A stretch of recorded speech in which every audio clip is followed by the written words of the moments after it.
Hey everyone, it's Gal here, and in this video I'm gonna show you how I created this jumping animation with the iPad Pro.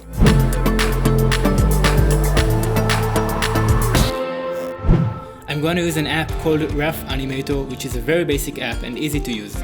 Let's create a new project, set the frame rate to 15 and start by using the paint bucket tool to fill up the background layer.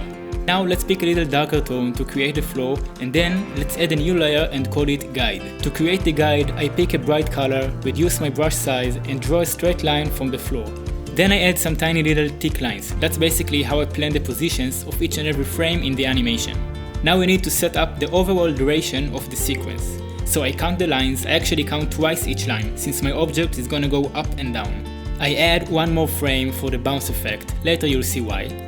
And then I change the duration of the layer to the right amount of frames I need. Now when we have all we need ready, we can actually start drawing the animation.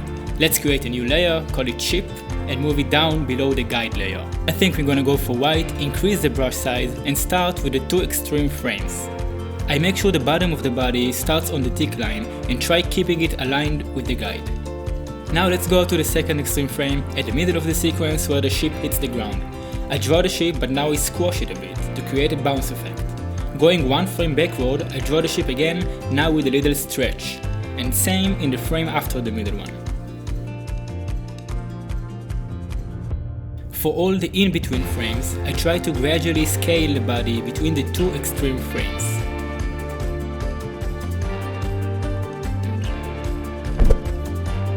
Great, now let's get into the details. I pick a different color for the ears and the head. I try to make the head go down a bit when the ship falls and up when it jumps.